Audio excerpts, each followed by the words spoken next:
O programa Minha Fé está no ar mais uma vez, seja muito bem-vindo. Vai ser mais um programa de aprendizado sobre cultura, sobre fé, sobre uma forma diferente, de repente, da sua, de ver a vida. Eu vou conversar hoje com o Fernando Gentil, ele que é membro da Soka Gakkai, Brasil Soka Gakkai Internacional. É isso, né? Isso. Fernando, obrigado por sua participação, por sua presença, viu? Você aceita o nosso convite aqui. Olha, Marco, a gente é que agradece, né? Porque pra gente, eu quero te dizer que é uma alegria muito grande a gente poder estar participando do programa, para que possa estar esclarecendo qualquer tipo de dúvida que possa ter, né? E para a gente é uma satisfação. A gente está num movimento de propagação, de expansão, então para a gente é uma oportunidade de poder estar falando sobre a nossa entidade. Bacana. E para quem não entendeu muito bem essa introdução, né? Eu vou perguntar rapidamente aqui para o Fernando, só para a gente começar, o que é a Brasil Soka Gakkai Internacional? O que é, Fernando?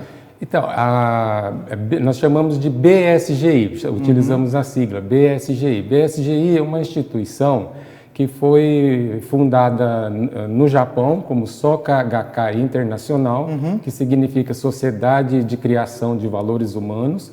Foi fundada em 1930 por dois educadores, dois professores, que viram na filosofia budista os conceitos que poderiam fazem, né, com que o ser humano possa estar se aprimorando, possa estar se desenvolvendo. Por isso que chama-se Sociedade de Criação de Valores Humanos.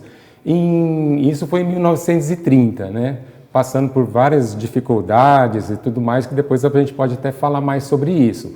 Mas em 1960, o sucessor, né, senhor Dr. Daisaku Ikeda, o nosso presidente da Soka Gakkai Internacional, ele então, cumprindo com a missão, né, dos seus mestres, né, ele veio até o Brasil e fundou a Brasil Soka Gakkai Internacional, que nós chamamos de BSGI. E desde 1960, então, a BSGI veio se propagando, né, que todos os princípios filosóficos adotados, né, dentro da entidade é para que possa estar desenvolvendo o potencial humano. Então, logo teve uma identidade, né, com a população, e o pessoal foi entendendo, compreendendo e logo foi se prosperando e propagando. Então já temos uma primeira informação importante aqui no programa, que é a Brasil Soka Gakkai Internacional. Se por acaso você se assemelhar com o que será dito hoje sobre o budismo, de repente é um lugar que você pode procurar mais aí na internet, ir atrás para saber mais como funciona. É uma informação importante. Vamos contar um pouquinho sobre o budismo. Eu estive pesquisando, né, para a gente estar hoje aqui. Sim. Eu vi que o budismo tem um nome muito importante na história do budismo, que chama Siddhartha Gautama. Quem foi esse homem? Então, Siddhartha Gautama, ele foi um príncipe, nasceu na Índia, com toda a regalia, todo o conforto que um príncipe pode ter. Só que ele sofria, uma pessoa muito sensível, e ele sofria de uma angústia existencial. Ele queria saber o porquê do sofrimento, né, o porquê de tudo que acontecia na vida. E ele, então, abandonou o palácio, abandonou seus pais, abandonou esposa e filho, e saiu para uma vida errante, né, mendigando. Só que ele, não de imediato, ele não encontrou o que ele procurava. Então ele só foi encontrar o que ele procurava quando ele começou a meditar, e aí ele teve uma percepção, não uma percepção, como eu dizer, uma percepção divina, mas uma interiorização, uma introspecção na própria vida, para revelar que o mundo ele tem sofrimentos, ele tem insatisfações, e a partir daí ele atingiu a iluminação. E ele passou então a ser chamado de Buda. E ele passou a ser chamado de Shakyamuni. Buda Shakyamuni. Ele é o fundador do budismo, ele é o Buda histórico, que todas as vertentes, todas as escolas adotam o Buda histórico como sendo Buda Shakyamuni. E ele adotou esse nome logo depois que ele atingiu a iluminação. Porque Buda, Marco, Buda Buda não é uma pessoa em si, né? Buda é iluminação. Buda significa aquele que despertou, o iluminado, né? Aquele que atingiu a iluminação. Então o Buda é um conceito que todos nós temos o estado Buda. Todos nós possuímos o estado Buda.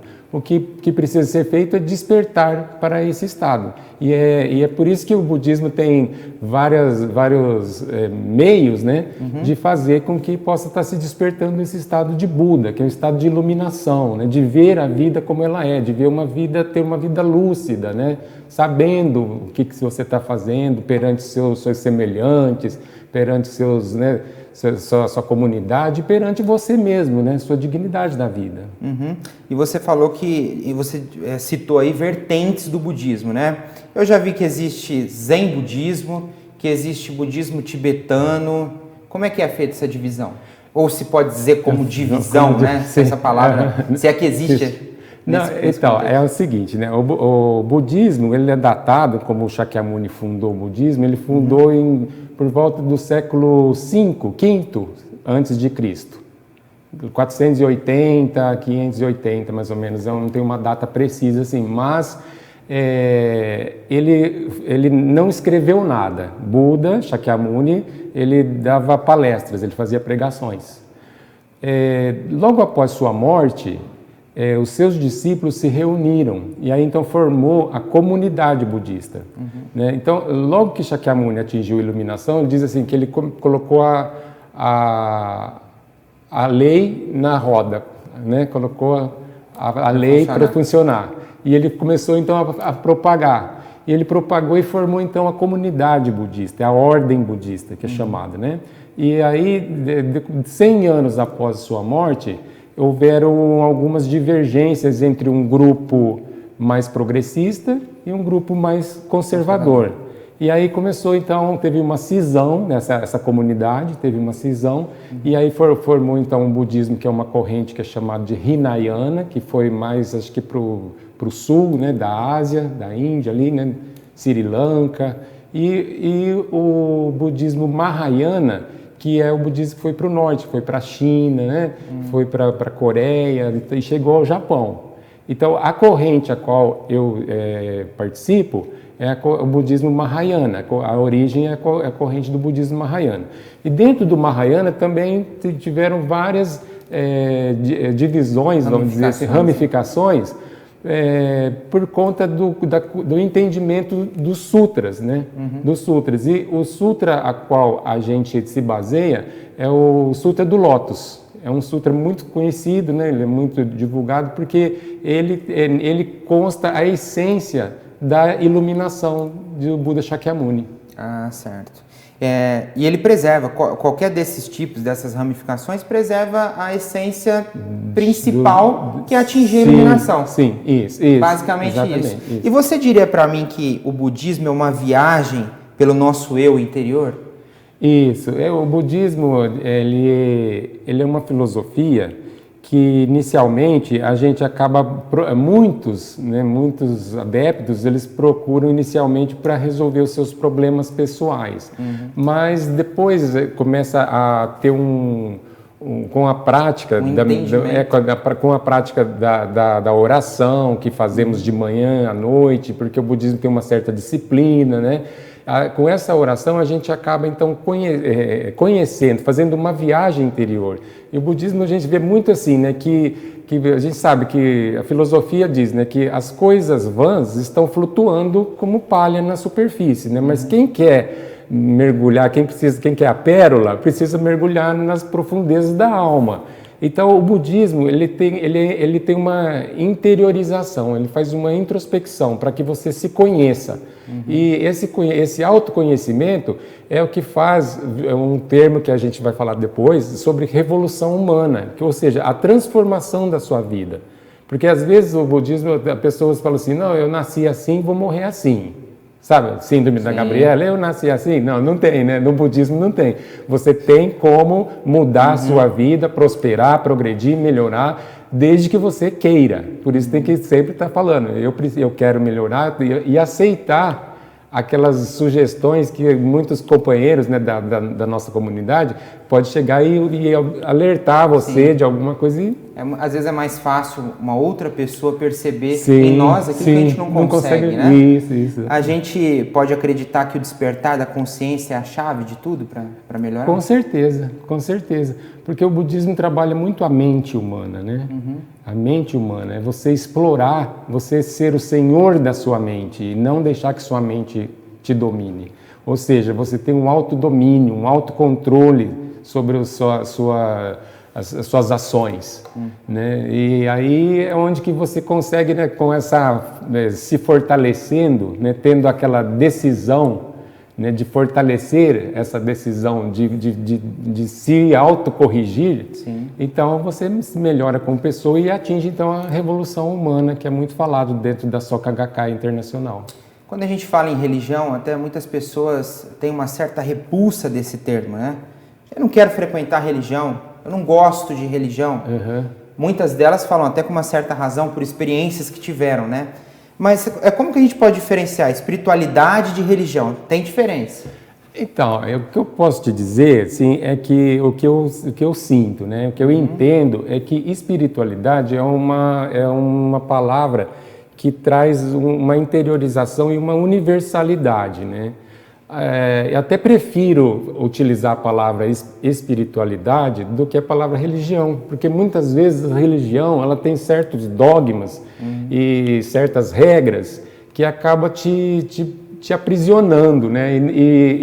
O Dr. Daisaku Ikeda, que é o presidente da SGI, nos seus discursos, ele sempre diz assim que o mais importante é você mesmo. Você não tem a necessidade de parecer com ninguém, né? E o budismo tem um princípio que fala da ameixeira, do pessegueiro, da cerejeira, que cada um tem a sua individualidade e é bonito do jeito que é. Não é? Então, quando fala em espiritualidade, você acaba abrangendo de uma forma sem uma maior liberdade de pensamento, liberdade de opiniões. Quando você fala de religião, muitas vezes a religião tem uns certos dogmas que, na verdade, assim, o que ocorre? Você acaba ficando aprisionado. Ou seja, você não tem a espontaneidade de ser você mesmo, né? E o budismo trabalha exatamente a espiritualidade, né? De você ser você mesmo na sua característica, do jeito que você é. Você não precisa se vestir diferente daquilo que você deseja, não precisa, né, nada. Então, essa espontaneidade é o dogma, na verdade. Ele tira essa espontaneidade e tire a formalidade, faz com que eu não consiga nem falar para você exatamente aquilo que eu esteja pensando. E quando a gente pratica esse budismo, que é a corrente da qual eu pratico, é um budismo que trabalha muito a diversidade, sabe? Eu acredito que é por isso que aqui no Brasil teve uma adesão muito grande, vem tendo, por conta de que não existe a questão do preconceito. Nós trabalhamos muito o valor humano, o ser humano que tem dentro de você. Certo. E a gente, obviamente, está num mundo material, né?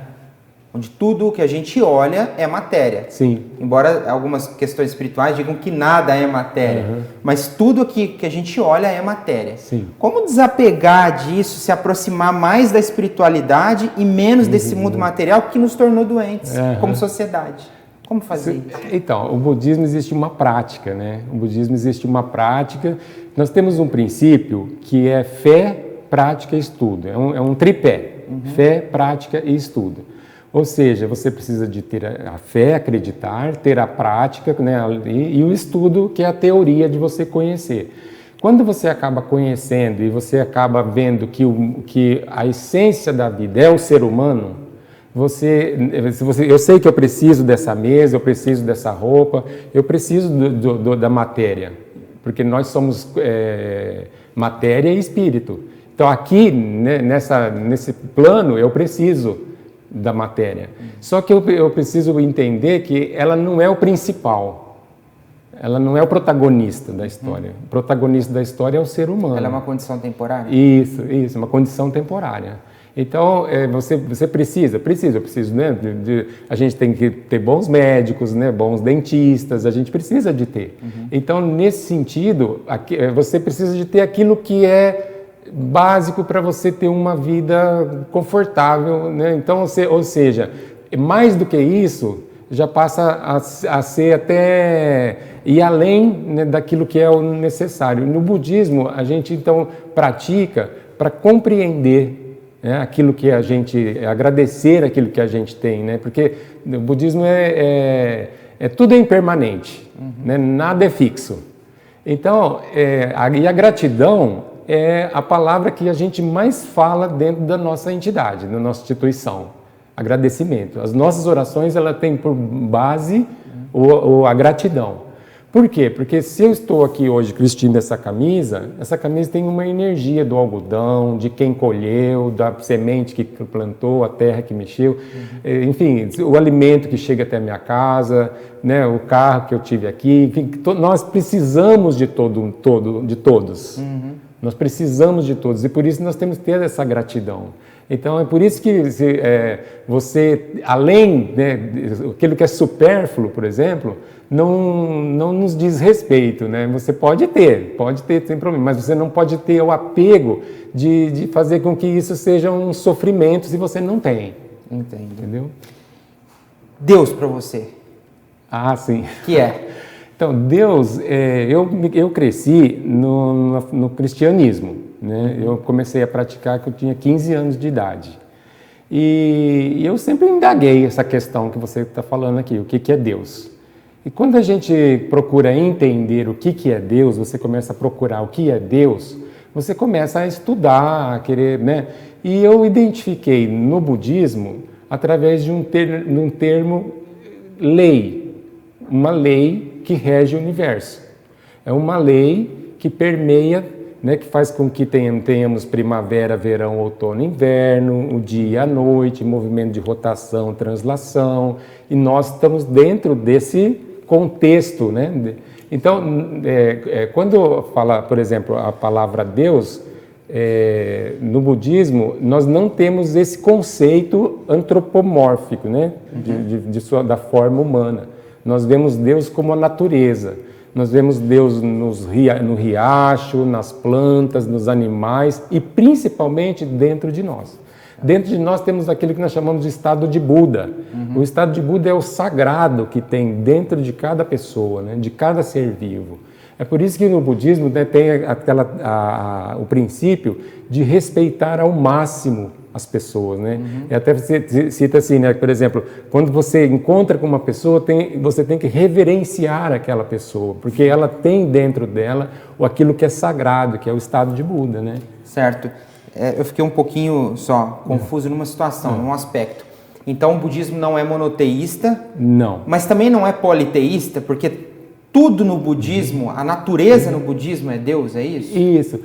Até existe um filósofo, né, o Spinoza, ele fala assim, né, que Deus não criou o mundo, Deus é o mundo.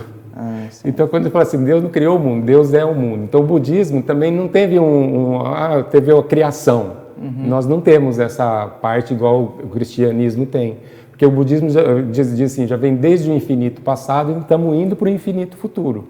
Então, nós não temos a formação, vamos dizer, a criação, né?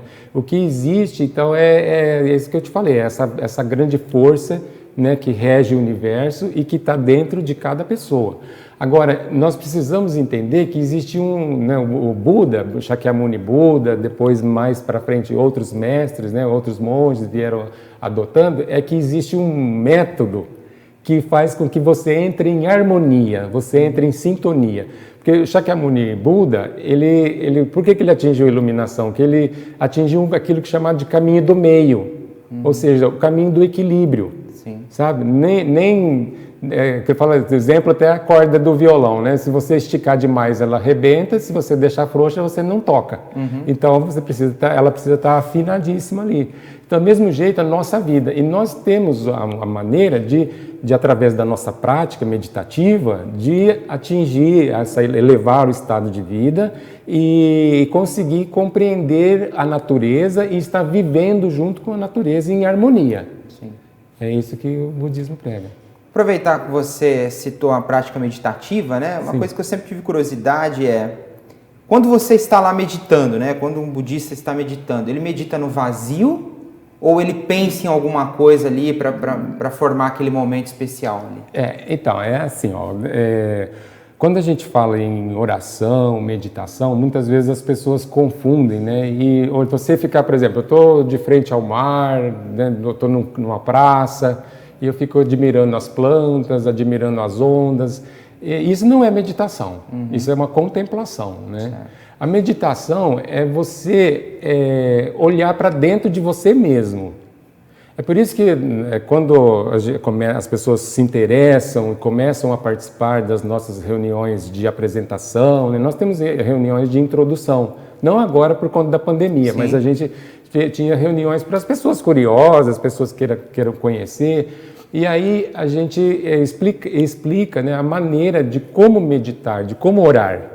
Então, a concentração é você ficar com os olhos abertos e você estar sempre presente ali naquele momento. É lógico que a nossa mente, ela é um turbilhão. É um turbilhão. Você não consegue, né? Tem conta para pagar, tem horário para pensar, tem que estar pensando, ou você está pensando muito no passado ou muito no futuro, mas no presente. O exercício da prática budista que fazemos de manhã e à noite é você estar no presente. É você estar aqui e agora, é você se desligar de tudo aqui que está do seu lado, você juntar suas mãos com os olhos bem abertos e lá na nossa... Cada um que decide aceitar os preceitos e começar a praticar essa filosofia, ele recebe um pergaminho que é onde está a grafia dessa lei que é, depois eu vou te falar em japonês, chama-se Nam-myoho Renge-kyo, está escrito Nam-myoho Renge-kyo. E Buda Nichiren, que foi um monge do Japão, ele disse que não precisa mais nada nos nossos altares, né? Não precisa mais nada do nosso oratório. Você tendo aquela... Porque esse Nam-myoho Renge-kyo representa a grafia da lei que rege o universo. Quando você, com os olhos bem abertos, firme naquele propósito, no seu objetivo que você quer alcançar, você firma e olha e começa a recitar o Nam-myoho Renge-kyo, Nam-myoho Renge-kyo repetidas vezes, você desperta em você essa semente do estado de Buda. E aí você começa a ter, vamos dizer, lucidez, clareza nos seus objetivos, nas alternativas que tem. Às vezes você está numa bifurcação e você fala, será que eu vou para a esquerda ou vou para a direita?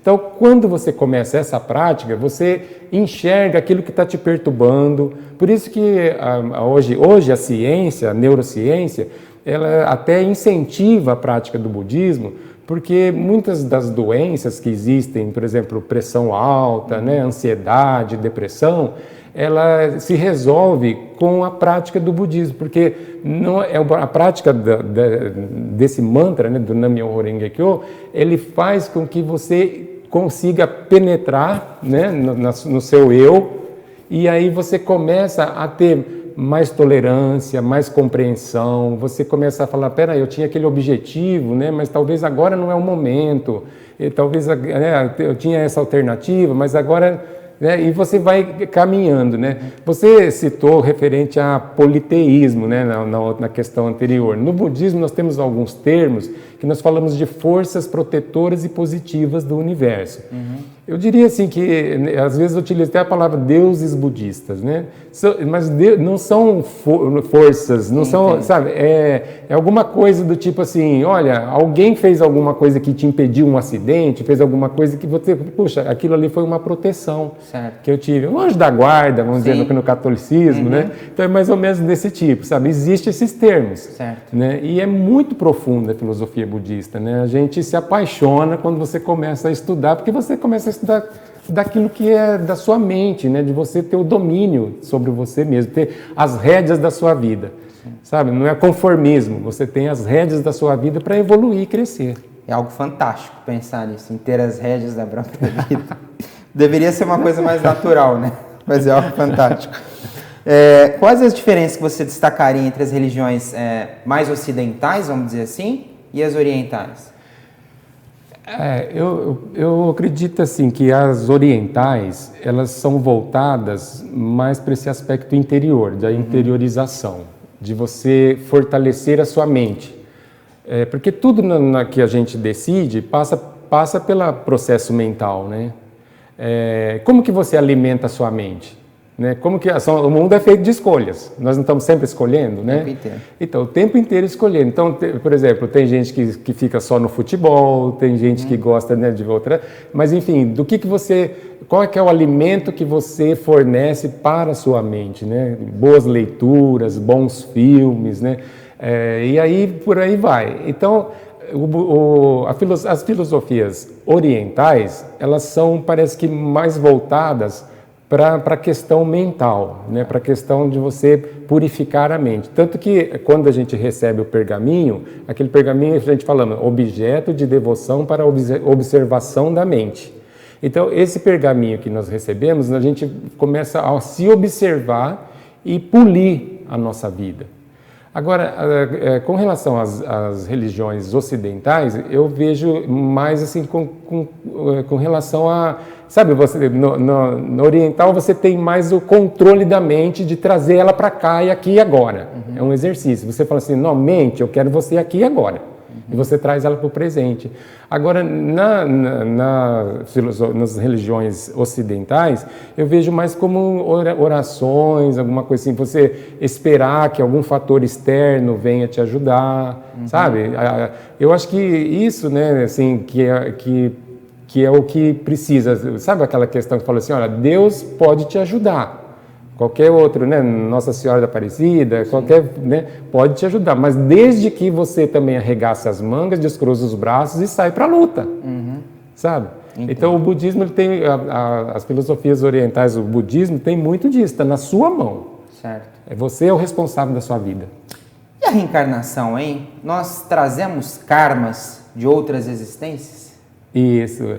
O termo reencarnação, ele não é utilizado dentro da filosofia budista na corrente a qual eu pratico, mas é utilizado o termo existências. Tá. Nós viemos de existências passadas e vamos para existências futuras. Nós carregamos as sementes kármicas. E a questão do karma, por exemplo, se eu falar o termo karma, ele é o rastro, né, que você deixa. É a ação que você faz. É o pensamento. E a ação, quando eu digo ação, estou falando pensamento, palavras e ações, atitudes. Então, desses três itens, né, com os pensamentos, as palavras e ações, que vão formando o karma. Então, só que eu acredito assim, talvez por, não sei se divulgação equivocada, as pessoas, quando se refere a karma, ela vê karma com uma forma um pouco equivocada. Como diz assim, olha, é seu karma, como se fosse alguma coisa, um fardo pesado que você tem que carregar para o resto da sua vida. E, na verdade, o budismo explica que não é isso. Você pode compreender, através da prática do Nam-myoho Renge-kyo, que te revela a sua força, você sabe, falando, puxa, eu tenho sim esse karma negativo, karma passado, mas eu posso, a partir de agora, através da minha atitude agora, da decisão, da minha determinação de agora, de mudar todo a minha... Sabe aquele ditado que fala, você não tem como voltar ao passado e mudar a sua história, mas você pode começar agora e fazer um novo fim. Então você pode começar agora, dentro do budismo, você pode começar agora a reescrever a sua história e terminar com um belo final. Sabe? Então, o karma, então, as pegadas, né, que você vai deixando. É isso que... E ele não é alguma coisa estática, que nem eu te disse, né? Não é síndrome da Gabriela. É alguma coisa que você pode falar, não, eu tenho, assim, eu nasci, né? Sabe aquela questão da relação kármica, né? Karma coletivo. Eu nasci nesse país que é assim, eu nasci e tal. Mas você tem, sim, como adquirir sabedoria, força, energia vital para vencer e mudar essa situação. Certo. É isso que nós falamos de revolução humana. Vocês falam em dharmas lá também ou não? Sim, então, o termo dharma, ele é conhecido como os ensinamentos do Buda. Dharma é a lei. O Buda Shakyamuni, na fase final da sua vida, ele nos deixou para os seus discípulos, porque eu falei, Buda não escreveu nada. Quem escreveu foram os seus discípulos depois da morte dele, ou a comunidade budista. E eles escreveram em forma de sutras. Então tiveram vários sutras que foram os a gente fala pré-sutra do Lótus. até chegar no Sutra do Lótus. O Sutra do Lótus é como se fosse assim, uma obra, né, que você vai utilizando uns andaimes, né, para fazer a obra, e depois de concluído, a Sutra do Lótus é a essência.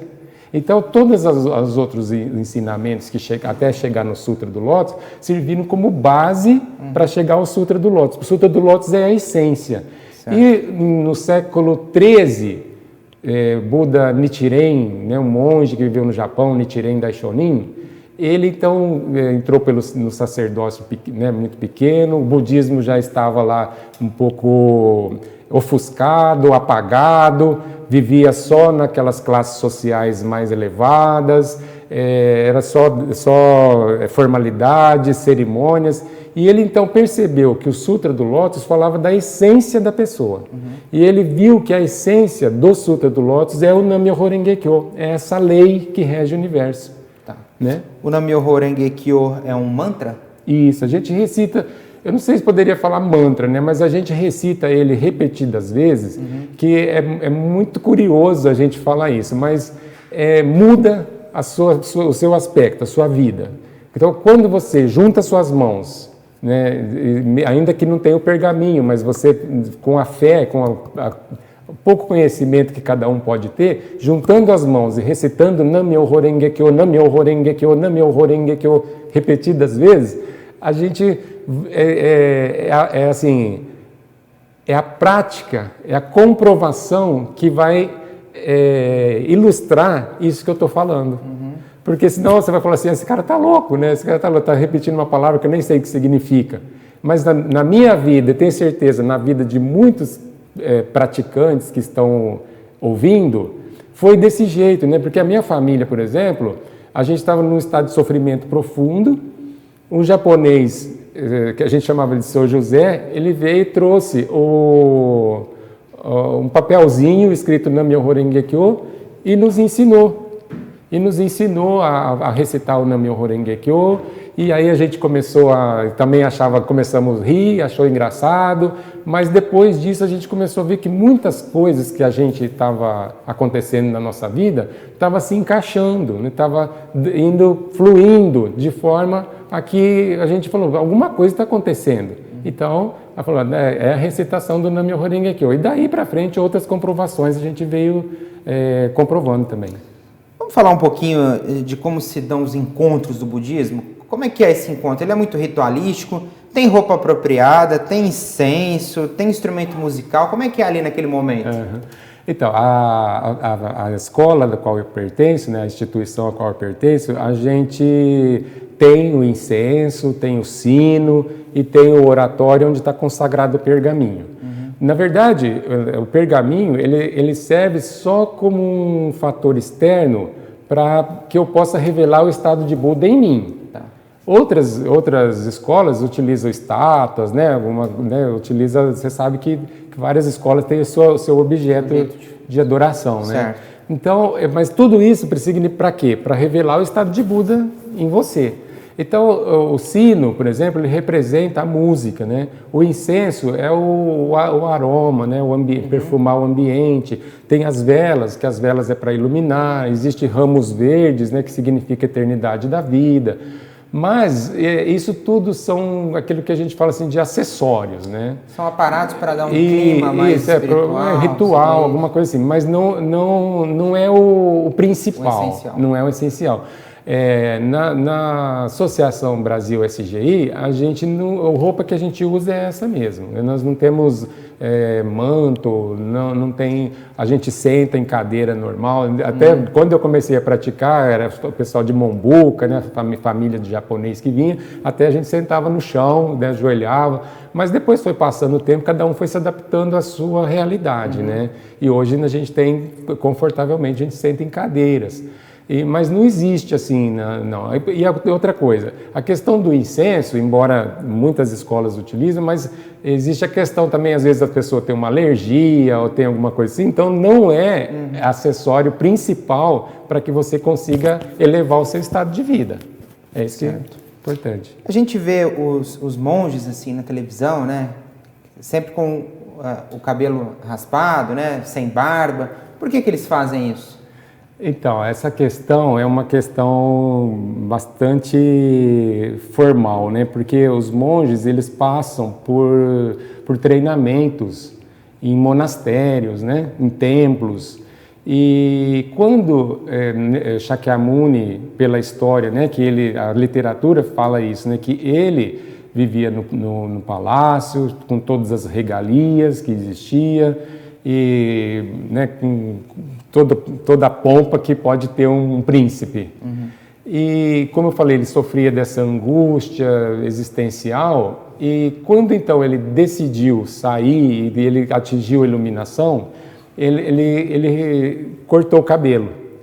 Ele cortou o cabelo para identificar, porque na Índia antiga tinha diferentes castas.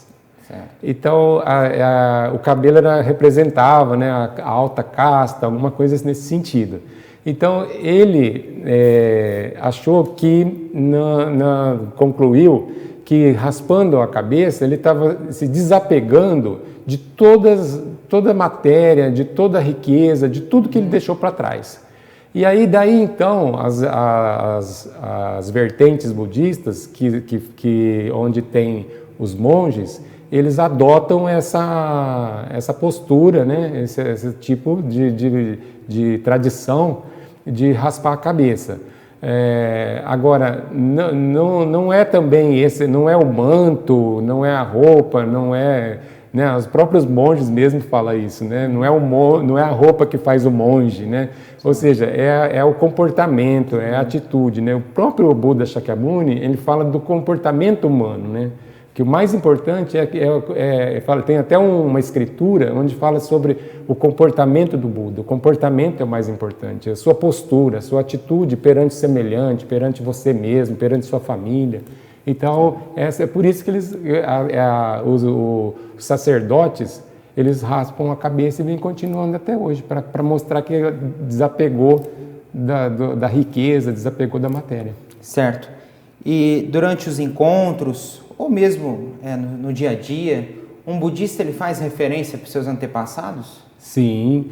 Nós temos na nossa oração, é chamado de Gongyo, a nossa oração. Uhum. No Gongyo que fazemos, que recitamos todas as manhãs e todas as noites, na oração final, existe aquela oração onde você dedica aos seus antepassados, aos seus ancestrais, familiares falecidos, amigos falecidos, você dedica. Então, o budismo, por exemplo, dia de finados, faz a cerimônia para os falecidos. Uhum. E nessa cerimônia, é uma cerimônia onde se oferece o incenso, né? Aí sim, oferece o incenso como forma de você estar se purificando para oferecer para o seu ente falecido. Uhum. Então, o aspecto de antepassados é muito cultuado dentro da filosofia budista. Existem maus espíritos? Ou a gente já ouviu aqui que não existe um Deus pessoa ali, uma figura de um Deus no budismo. E do diabo? Então, o que existe no universo, existe o positivo e o negativo. Uhum. Né? Então, para essa lâmpada acender, a gente sabe que tem que ter o ponto positivo e um ponto negativo. Né? Uhum. E da mesma forma, a gente reconhece que existe sim aquilo que nós chamamos de escuridão fundamental. Então, dentro do budismo, nós falamos 3 venenos, né, que é chamado de avareza, ira e estupidez. Então, esses 3 venenos, eles, dependendo da sua frequência, né, da energia que você está emanando, você pode sim ser levado por esses 3 venenos. É por isso que dentro do budismo nós precisamos ser vigilantes, sabe? Tem que ser constantemente vigilantes para que você não caia na armadilha de deixar com que sua mente te domine a você ser influenciado negativamente. Então a gente sabe que existe o polo positivo e o polo negativo. E como eu disse, a vida é sempre feita de escolhas. E a responsabilidade de cada um é fazer as suas escolhas. E a gente quer sempre fazer escolhas certas. Para fazer as escolhas certas, nós juntamos as nossas mãos todos os dias, recitamos o Nam-myoho Renge-kyo, fazemos o Gongyo. Gongyo é um trecho pequeno do Sutra. É um trecho pequeno do Sutra. É fácil de aprender também. E aí você adquire sabedoria. Porque às vezes você tem muito conhecimento, mas não tem sabedoria, né? Eu falo assim que a gente precisa da prática, né? Tudo isso que eu estou falando aqui precisa de praticar. Exercício. Exercício. Porque é como se você fosse num restaurante e você ficasse lendo o cardápio e você não mata a sua fome. Você fica lendo o cardápio, o garçom chega, você fala, não quero nada, só quero ler o cardápio. Ou seja, você está tendo a teoria, porém você não está se alimentando, né, com a prática. Então o budismo ele é muito isso, muito prática. E está chegando ao fim do programa, por que você diria para alguém que está nos assistindo que você é feliz sendo budista?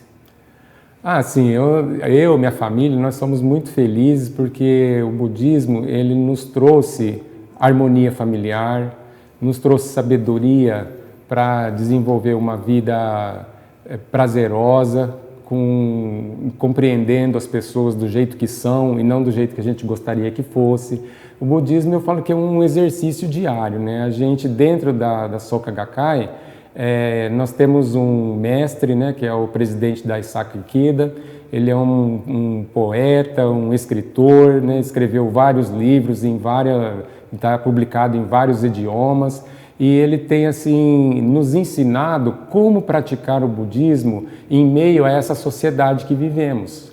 Então, hoje, né, um dia, quando a gente levanta, acorda, a gente precisa de ter um norte, né? Precisa de ter a sabedoria, precisa ter paz, você precisa ter compreensão, entender como que você recebe aquilo que acontece com você, como você reage àquilo, uma notícia que te chega, um fato que te acontece. Então, o nosso mestre, presidente da Daisaku Ikeda, por que chamamos de mestre, né? Nesse sentido, de estar querendo propagar a felicidade no mundo inteiro. Ele fundou a Soka Gakkai Internacional com o objetivo de estar promovendo a paz no mundo todo, né? A Soka Gakkai, ela trabalha com o tripé paz, cultura e educação. É um budismo engajado, né? Não é um budismo onde você fica simplesmente meditando, você descruza os braços e sai para a luta, né?